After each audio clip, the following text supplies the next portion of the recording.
Boa tarde, cidadão, de volta na Band Natal, chegando em todo o Rio Grande do Norte. Nesta Sexta da Saúde, vamos conversar com a doutora Ana Tereza Regalado. Ela é médica radiologista, hoje aqui para tirar dúvidas ao vivo com a sua participação. Seja bem-vinda ao Boa Tarde, cidadão, doutora Ana Tereza. Muito obrigada pelo convite. Tá? Estamos aqui para esclarecer alguma dúvida que vocês tenham, falar um pouquinho sobre a minha especialidade. Muito bem. E aí eu peço que inicie a entrevista explicando para o nosso telespectador qual é a função de um médico radiologista. Então, o médico radiologista, primeiro ele faz a faculdade de medicina, né, são 6 anos. Depois ele faz uma prova para residência, que cursa mais 3 anos. E depois alguns deles decidem fazer alguma subespecialidade, né?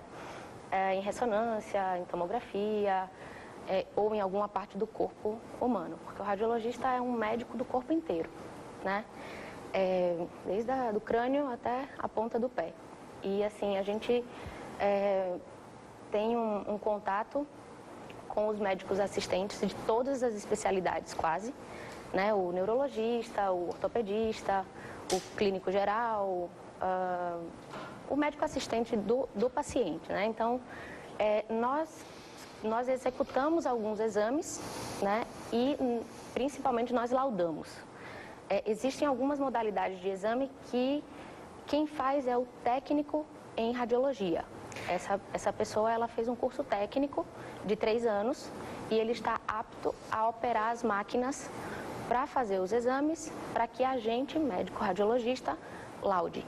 Então, de toda forma, o médico radiologista, ele, em alguns tipos de exame, ele mesmo executa o exame, mas em todos os casos, o médico radiologista é quem dá o diagnóstico final em relação ao resultado, seja de um raio-x, uma tomografia computadorizada e por aí vai. Exato. Por exemplo, na mamografia, quem executa o exame é o técnico e quem dá o laudo, quem diz os problemas que existem naquela mama ou não, é o radiologista, o médico radiologista, que é diferente do médico radioterapeuta. Muita gente confunde essas duas especialidades.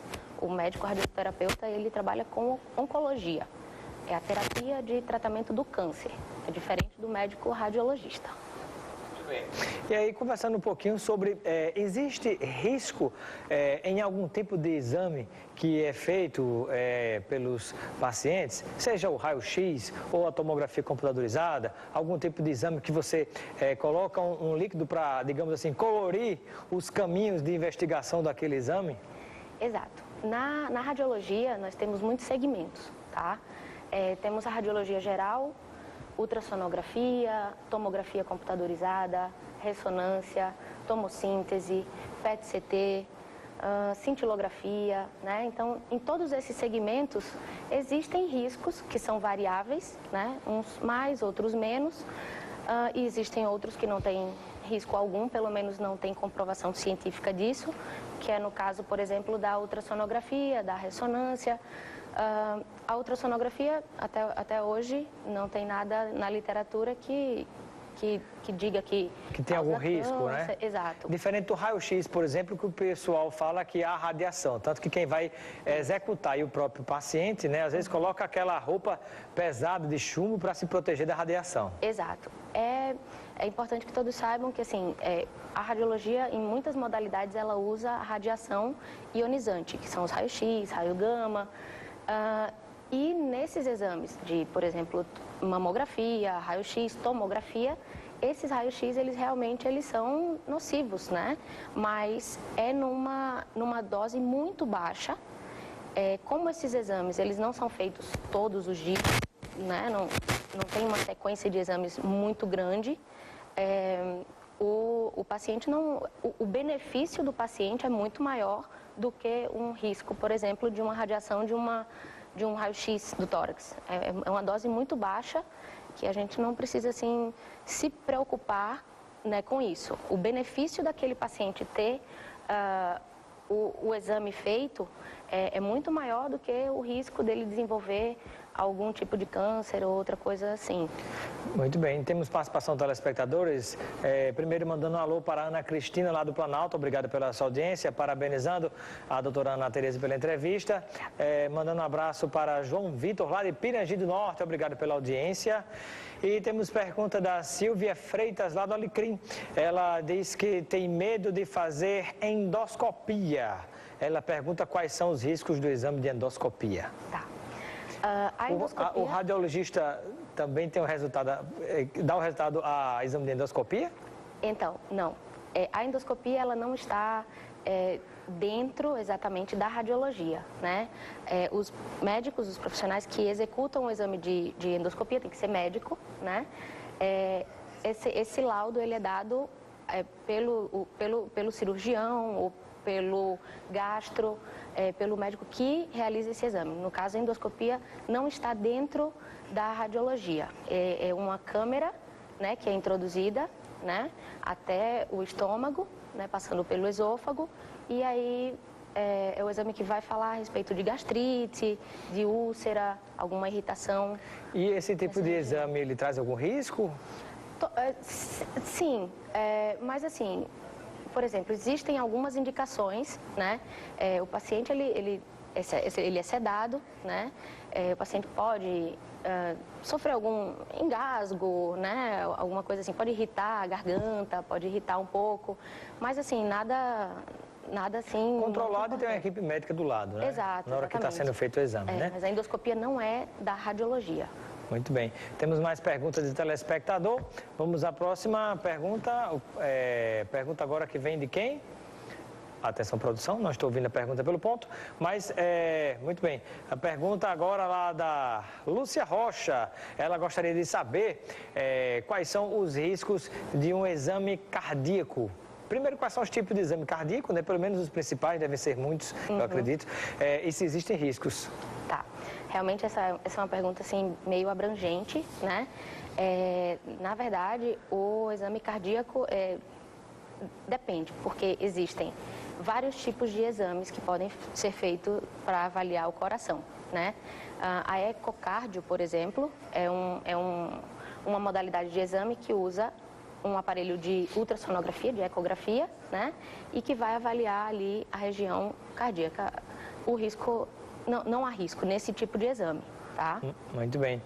Pergunta também sobre a nossa telespectadora, sobre a angioplastia. Tá. Nesse caso, a angioplastia, ela também é mais do segmento da cardiologia, né? No segmento da radiologia em si, a tomografia, por exemplo, é um exame que usa radiação ionizante. Então, assim, a gente tem que ter precaução com grávidas, né? Grávidas no primeiro trimestre, né? Tem que ter muito cuidado. Primeiros 3 meses de gravidez tem que ter cuidado. Tem que ter muito cuidado. Se possível, esperar para realizar o exame mais para frente, quando o embrião, o feto, já estiver formado, né? A ressonância magnética, por exemplo. A ressonância magnética, ela precisa de um contraste em alguns casos, né? E esse contraste, ele pode dar alergia no paciente. Lembrando que nos centros onde realiza a ressonância magnética, os bons centros e tudo, existe todo um aparato, toda uma equipe médica apta a tratar alguma intercorrência dessa natureza. Muito bem. Está chegando várias perguntas aqui para a doutora Ana Tereza, médica radiologista nesta Sexta da Saúde. Nós vamos a um rápido intervalo comercial e no retorno vamos continuar respondendo as perguntas de telespectadores. E também falar sobre o seguinte, como fazer exames com responsabilidade, né? Às vezes o pessoal faz exame desnecessário ao longo do tempo. Será que pode provocar algum problema? Daqui a pouco a gente volta. De volta com Boa Tarde, Cidadão, na Band de Natal, chegando em todo o Rio Grande do Norte, conversando nesta Sexta da Saúde, dia de cuidar da nossa saúde, com a doutora Ana Tereza. Já tem mais perguntas de telespectadores chegando, ela é médica radiologista. E a pergunta agora é da Cristina, ela lá da Cidade Nova. Ela pergunta para que serve o contraste. Tá. O contraste ele é uma substância química, né, líquida, tá? Que é administrado numa veia periférica nos exames de tomografia e ressonância. Não necessariamente em todos os exames, tá? Existem algumas patologias que faz-se necessário a administração do contraste. Para quê? Para que na região onde existe a possível lesão ocorra um realce melhor, aonde esteja visível para nós radiologistas, para que a gente consiga dizer, realmente existe um tumor ali. Por quê? Porque realçou, brilhou, né? Nesse caso, falando com relação à ressonância e à tomografia. Esse contraste, ele, digamos assim, se tem um tumor, ele acaba envolvendo aquele tumor, seria isso? Ele envolve, ele passa por fora e por dentro dos vasos, né? Porque uma tumoração, ela tem vasos, né? E como o contraste é administrado numa veia, ele circula por todo o organismo e, vamos dizer, realça aonde tem células atípicas, células cancerígenas. Pergunta do Carlos do Tirol. Ele gostaria de saber se existe um limite de exames que a pessoa deveria atentar para fazer ao longo da vida, né? Como a doutora falou no início, às vezes você faz um raio-x aqui e ali, de certo modo não tem problema, porque não é um raio-x todos os dias que você faz. Mas ao longo da vida, isso pode provocar algum efeito acumulativo? É uma boa pergunta, tá? O que acontece? Nós radiologistas, nós fazemos os exames que são solicitados pelos médicos, né? Então, assim, o médico, ele é um profissional capacitado a ter, inclusive, bom senso, né? O médico que tem bom senso, ele vai saber até onde pedir os exames para o paciente, né? Se é uma criancinha muito pequenininha, a gente não pode ficar irradiando muito aquela criança, porque no futuro ele pode ter alguma coisa. Na literatura, ela não tem, assim, muito explícito em questão de número, não tem, assim, Nos estudos médicos, na verdade, não apontam que há nenhum risco de... Ou melhor, não identifica nenhuma quantidade de raio-x que você deve fazer ao longo da vida, exatamente, né? Mas assim... Mas a questão é cuidado com o exagero, não está fazendo sempre sem tanta necessidade de um raio-x, né? Exatamente. Se é uma criança, por exemplo, uma criança que está internada e precisa fazer um acompanhamento sequencial de alguma parte do organismo, tá? Infelizmente, ele vai ter que ser submetido a raio-x diários durante um tempo, ou tomografias sequenciadas, semanais, mensais. Tudo varia de acordo com a patologia do paciente, né? Mas, assim, nesse caso, existe o bom senso de que aquele exame precisa ser feito. No caso de um paciente que está saudável, que vai ao médico e chega lá para o médico assistente dele, o médico da família, né? Doutor, eu quero um exame de raio-x, eu quero fazer uma ressonância, eu quero fazer uma tomografia e tal. O médico realmente, ele fica numa saia justa, porque, assim, ele sabe quando ele precisa pedir. E o paciente tem que entender que a palavra final é do médico, né? Até porque, inclusive, eu imagino o seguinte, como não existe, digamos assim, um cadastro único, seja no sistema público ou privado de saúde, que ao longo da vida registre todos os exames, consultas, cirurgias, tudo que foi feito pela pessoa, né? Eu acho que deveria ter isso num chip, em algum canto, na própria identidade, quem sabe no futuro próximo. Mas como isso não existe ainda, né? Às vezes até a própria pessoa perde controle de quantas vezes já fez, né? É difícil até às vezes a pessoa guardar a sequência de exames.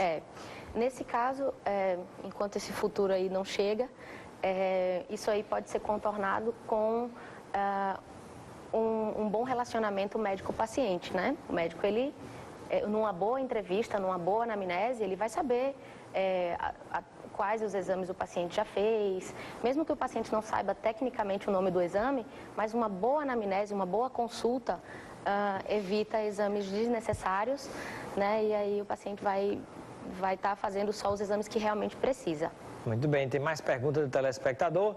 Ricardo do Planalto, ele gostaria de saber por que nós temos que ficar parados durante a ressonância magnética. Acho que vale até para os outros exames também, né?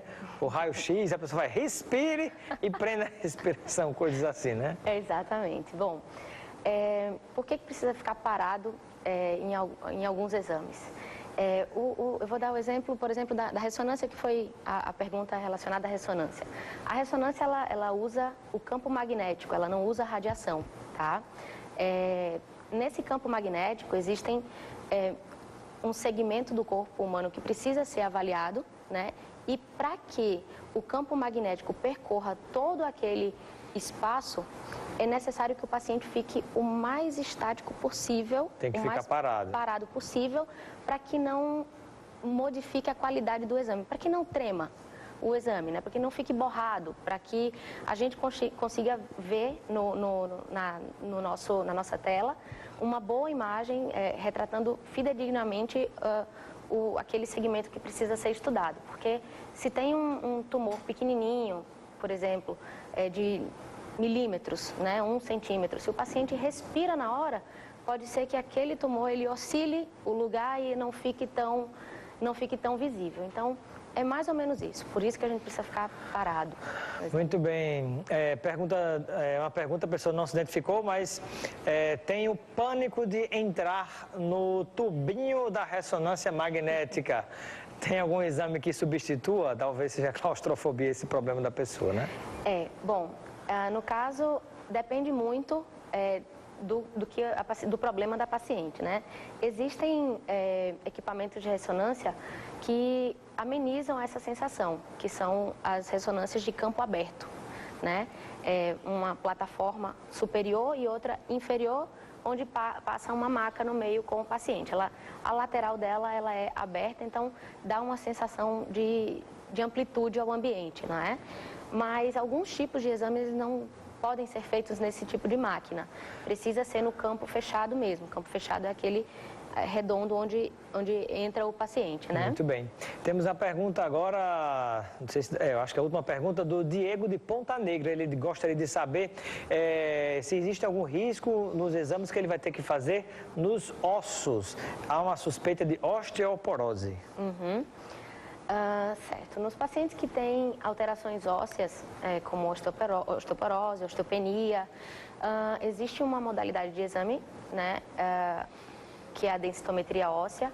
Existe também a tomografia, né, e o raio-x. Todos esses três, eles usam radiação, né, mas é melhor ele saber se tem ou não uma doença do que se preocupar com aquela mínima quantidade de radiação que ele vai receber num exame. E fazendo uma vez na vida assim, não vai provocar aquele prejuízo na pessoa, né? O problema é a constância, a falta de necessidade do exame que você vai fazendo ao longo do tempo, né? Exatamente, exatamente. Isso mesmo. Muito bem. Temos mais tempo? Acabou-se o tempo? Muito bem. Passa rápido, tá vendo? Passa rápido. Mas muito bem. Só quero lembrar você que quiser assistir novamente essa entrevista, pode acessar nosso site www.robsoncidadão.com.br. Está aparecendo na tela, www.robsoncidadão.com.br, nosso site, nosso blog da Política e Cidadania. E você assiste a essa entrevista mais uma vez, a todas as outras entrevistas que fazemos aqui na Band, como também nos outros veículos de comunicação do Estado. Muito obrigado, a doutora Ana Tereza, pela sua presença, médica radiologista, aqui no Boa Tarde Cidadão de hoje, nesta Sexta da Saúde. Olha, eu que agradeço o convite, tá certo? E vocês estão de parabéns, porque educar a população é um ato nobre, tá? Isso é muito bom, tanto para paciente quanto para médico. Maravilha, essa é a função do nosso programa Boa Tarde Cidadão. Ficamos por aqui, tenha um excelente final de semana. Continue ligado na Band Natal, vem aí os donos da bola. Um grande abraço e até segunda-feira.